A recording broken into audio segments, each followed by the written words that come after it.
Thank you so much, and good morning. Thank you for having me. Thank you, Dean Clagg, for the invitation. This is my first visit to Johns Hopkins, so I'm very excited about that. But I'm very excited about the subject matter that we are discussing today. Such an important issue. For me, being in Washington, I went to Washington really because I wanted to help. When the national discussion became about health care, I thought the best way that I could serve my community and patients across this country was to be a voice for health care with real-world experience. And there are more of us there now in Washington, doctors and nurses. I'm one of 2 registered nurses serving in the Republican conference, the other being Diane Black from Tennessee. And she has a long experience history in public health as well.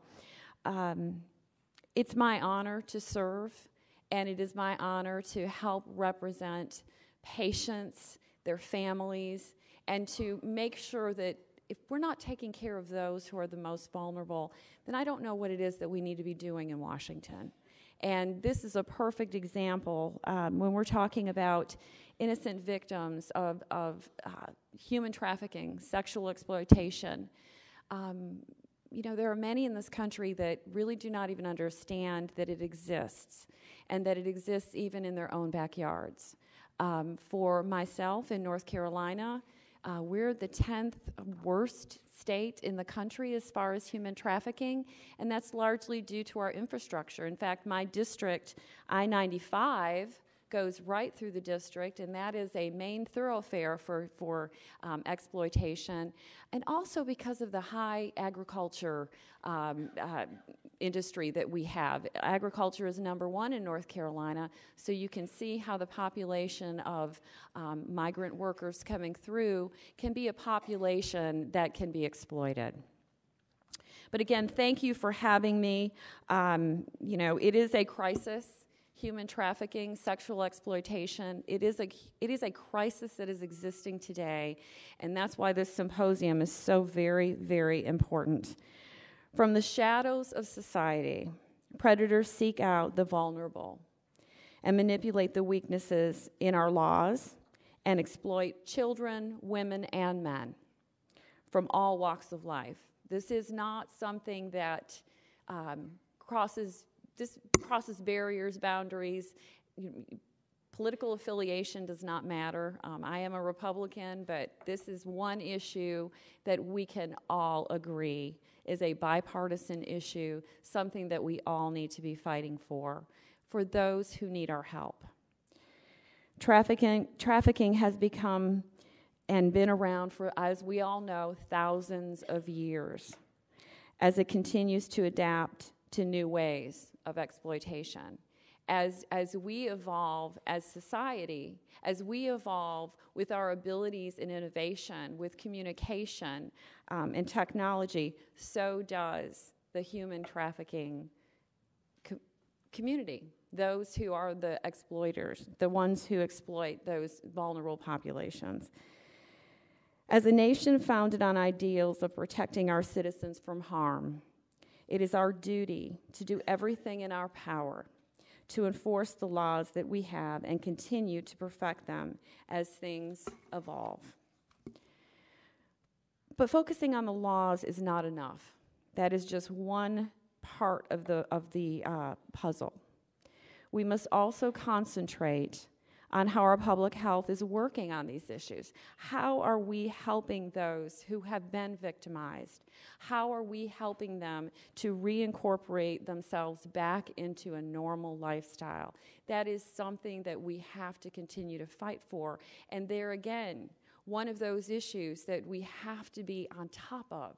We have to make sure that we are doing the right things for this population. That is why this symposium is so important.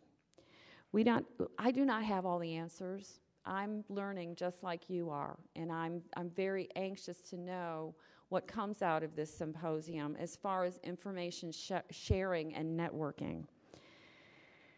We know the problems, and they must be addressed. doctors and nurses, patients and victims, Democrat or Republican. We are all here because each of us has been impacted in some way by the violence and abuse happening all around us. We are here to say enough is enough. The focus of today's symposium will be on the facts and how the victims are cared for. As a nurse, I have seen the best of human nature come out of the most tragic of situations. Unfortunately, we are often helpless to stop the abuses, but we can ensure that the victims are cared for and protected from future attacks. That is why, again, this symposium is focusing on the public health impacts of human trafficking. As we all know, many violent offenders were once abused themselves. Without proper care and counseling, there is the very real risk of these victims continuing the cycle and harming others into the future. This vicious cycle must end, and it is up to all of us to find a solution.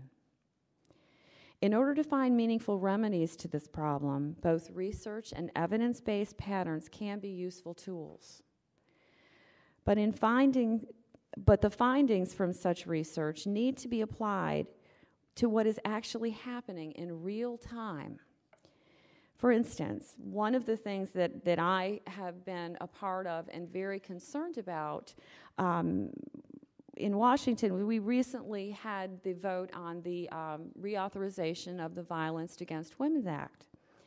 And the Senate version passed. The House version, which I was in favor of, did not. The reason that I felt the House version was better was because the Senate version does lessen basically the prosecution of underage prostitution. And although those are the victims, what the fear is, or in my mind, is that those victims will be further exploited because they will now be a more targeted population. And those are the things that we as lawmakers have to be cognizant of. Although well-intended, I'm afraid that we may have created yet another path to furthering exploitation. So this is something we will be following very, very closely to make sure that this does not happen. You know, we can't just talk about legislation issues that are so passionate as things like human trafficking, sexual exploitation, especially when children are concerned. We have to actually put in place the pieces of legislation that will actually work and affect people. And that's one thing that I've learned, is that many times in Washington we talk at a very high level and we make policy and legislation, but we seldom really look at how it impacts life, everyday life, at the family level, at the personal level. That is why research and analysis is such a crucial part of the following ongoing battle against human trafficking. We need to know if our well-meaning efforts are actually going to help or hinder before creating new policies that change our approach to inhibiting violence. I support research, education, and developing the best practices in this area. But with regard to research, and this is something that I know you know a lot about, and is there again an ongoing battle in Washington, the dollars available for research are difficult to come by. And because of that, we are going to have to prioritize and learn to do more with less.